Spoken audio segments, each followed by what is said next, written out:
Hello, YouTube. This is the Galley La Podcast, and today we are going to be reviewing One Piece Manga Chapter 1186. One more time. I am Akainu Fanboy. The other guy is Geboss. Please like, subscribe, and comment below. And so we have a cover story right here of Loki drawing a picture for his mom. Thoughts? I like it. It's cute. It kind of shows Loki's relationship with Ida and everything. Yeah. Mm-hmm. No, I liked it. Yeah, good characterization, and it's always weird to kind of see a cover story of a character that we're just introduced to in one arc, and we just had a flashback. But obviously, he's important. But kind of, anyways, though. So at first, I thought that was Kuzan when I was looking at this page for a second. That kind of threw me off a bit. But yeah, basically, we have Brook walking in on this really horrific scene right here, and I don't know what you kind of think about. Do you think Brook just simply was in such a state of shock that he completely ignored like Mars and Emu right there? It kind of seems that way, but at the same time, we do kind of see Emu and Mars leave for the most part. We see a little, like we see them in the very first panel, but then they kind of go away. So I did find it kind of funny how Emu's just kind of poking out of Mars's head in the shadow of the bird. It's just funny how Brook has all these legendary encounters under his belt. Yeah. No wonder he wasn't afraid of Big Mom. But but one thing I just one thing I just wanted to say was I think the past couple chapters we were saying that Brook wouldn't forgive Shuri because she killed Candel, which was wrong. It was specifically stated that she killed her father, which checks out with this chapter and the flashback and everything. So that was my mistake on that. Gotcha.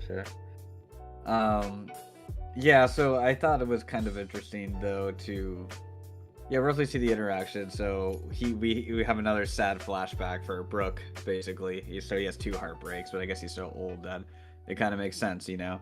But I mean, well, Sanji had two heartbreaks too, the more I think about it. So but yeah, just like double tragedy right here.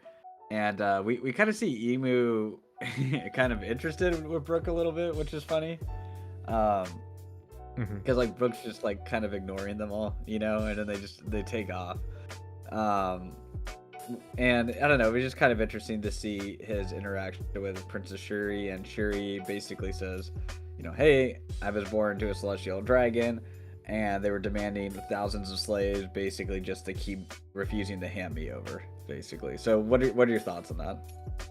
Yeah, I thought the twist with Reuben the main reason Reuben going to war was not the demanding 1,000 slaves. It was just for handing over Shuri, and that kind of puts a spin on his character because he's not as noble as we think. Because if you think about it, he's sacrificing his entire kingdom for his just one person, his daughter.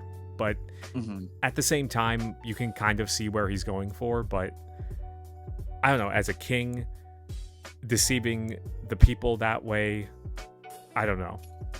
It kind of puts it in kind of a more morally gray area. Yeah, that's fair. So you do believe the cover story that Shuri's saying right here? Well, I would have to, because apparently she has the Sharingan or something. So do you think because I think the tributes usually we see from the celestial dragons are never like this high. You know, I don't think we've seen anything in the story where it was that crazy, you know. So now it kind of makes more sense in this context, you know. And then I think it kind of makes more sense too why Emu's here also, because Saint Manmayer Guru basically Yeah, he talks about kind of the bipolar dimension too of Shuri too. So it's kind of like a double reward right here for them. Yeah, I'm interested to see, like, this is a whole nother, I guess, subset of powers, or I don't know, like, extremely rare trait that's passed down. Like I said, it's the Sharingan or something. Yeah. It kind of comes out of nowhere, but it makes sense why Emu would be interested in getting her specifically. And does that mean that Guro was the celestial dragon that washed up all those years ago and impregnated Kandel? Yeah, I think there's definitely a possibility of that for sure. Well, yeah, it says it's her father, but like Brook doesn't seem to recognize him or anything, so yeah, I don't know.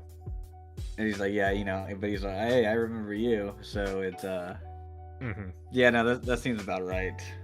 And that's definitely the type of behavior they like. Going back to Garleen, they just kind of tend to do stuff like that, Yeah, all the celestial dragons are scumbags.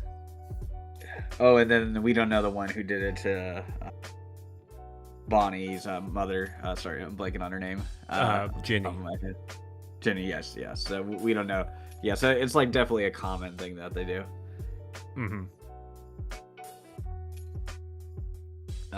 So yeah, it was just kind of interesting to see.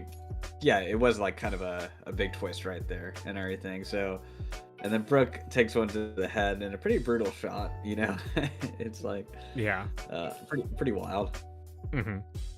I mean, so do you think she's acting? Oh, go ahead. But do you think she's acting with her own cognition right now, or is it just like a type of Emu possession too? I think it's Domi Reversi, so it's like her evil side. So I think that's it, bringing out the worst in her.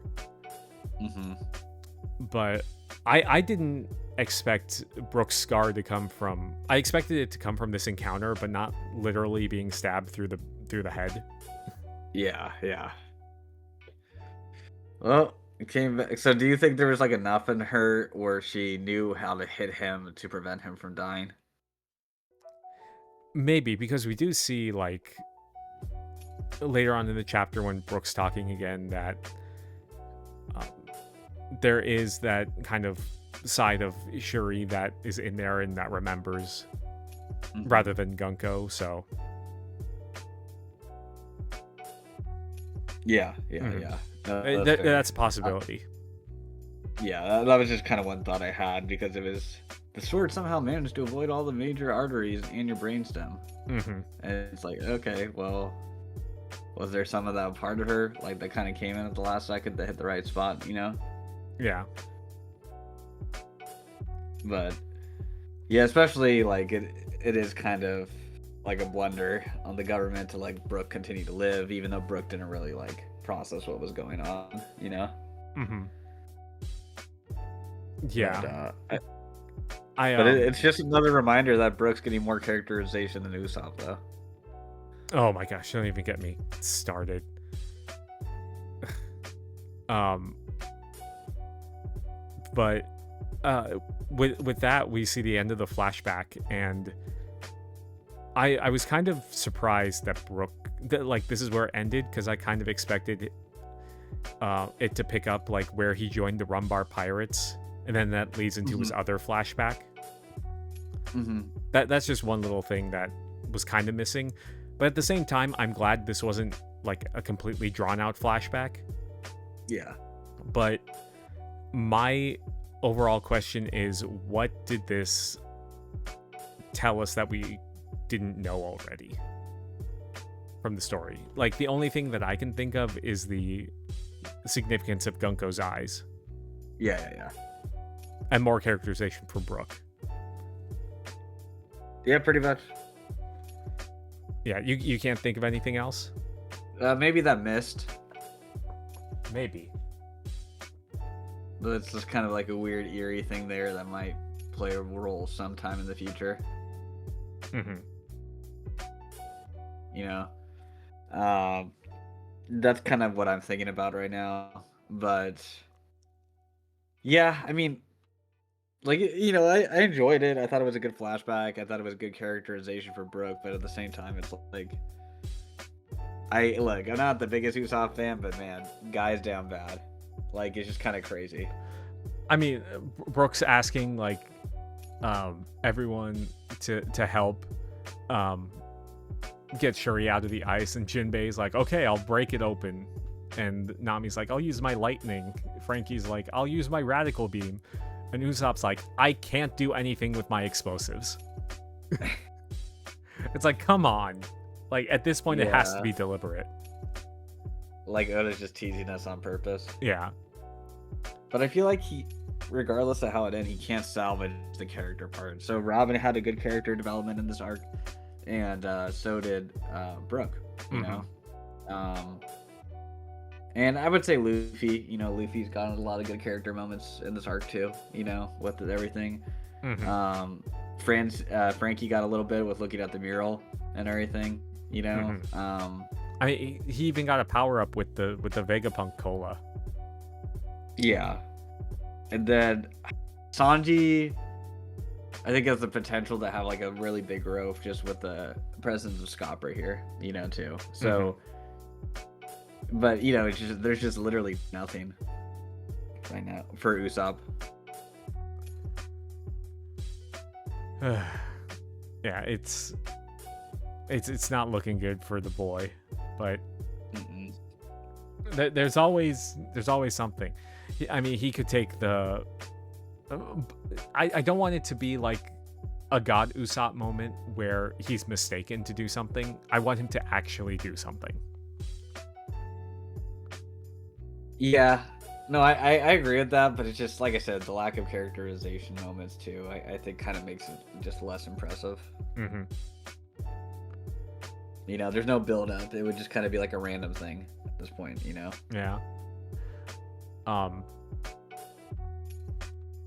Yeah. I just had the thought, what if once they're all done on Elbaf, they just leave Usopp here to train? Yeah, bro. You're basically useless at this point. I mean, if you think about it, he's like close to achieving his dream. He's the closest one. Yeah. With being a proud warrior and visiting Elbaf, and he can be stronger if he stayed. But I don't know. Yeah. I wouldn't want it, but. Yeah, well, like I said, we haven't seen any acts of bravery here so far, but when we kind of get to the next chapter, next part of the chapter, we see Luffy moving in. He's plenty brave. He's good to go, and he says like, I could basically beat anyone, or like I can't see anyone beating me, which is kind of a little ominous right there, to have that set up, because.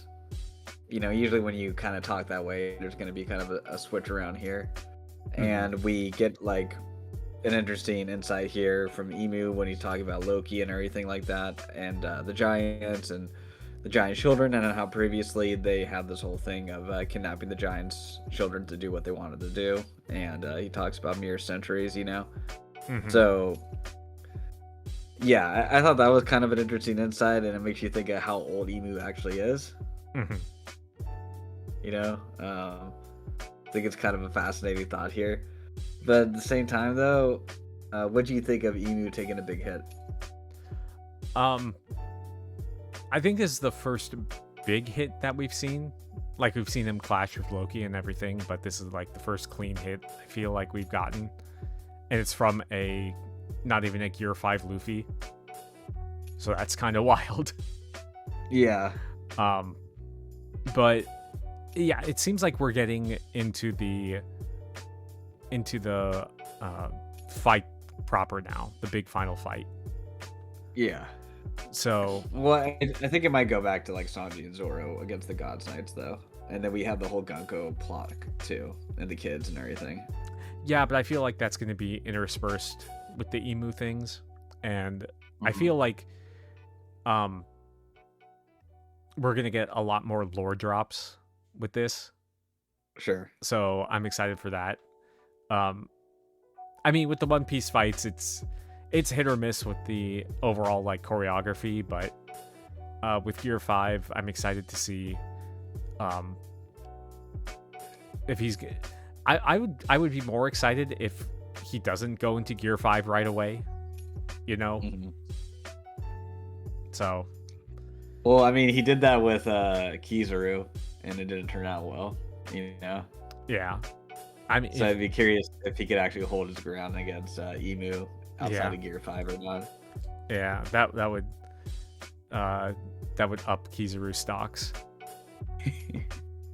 I will say Luffy never got a hit in non-Gear 5 against Kizaru. He didn't take one hit that entire time. So this is kind of interesting. As the final villain, do you think this is too crazy that he took a hit like this this early on, or what do you think? I don't think so.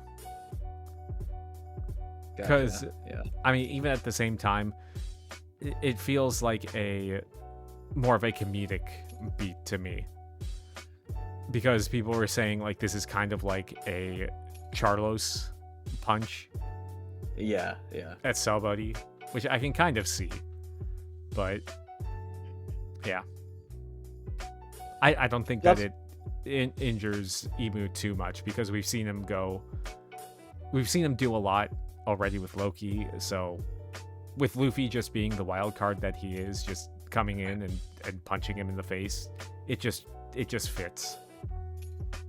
Yeah, he's definitely shocked and surprised though. Like he was caught off guard, you know. He's probably thinking this is Joy Boy's successor. Yeah. Right. So I'm curious to see if Luffy gets into Gear 5 and Loki helps out, like what this is gonna look like. So yeah, I'm pretty excited to see the next fight and everything, but we'll see. Like I said, I'm still holding the position that Emu is not the final villain. So we'll see how things continue, though. Yeah. Yeah, I don't have that much else to say. For sure. So, okay, everybody. So just please like, subscribe, leave your comments below, thoughts of the chapter, thoughts of our review, and we'll see you guys soon. Peace. See ya.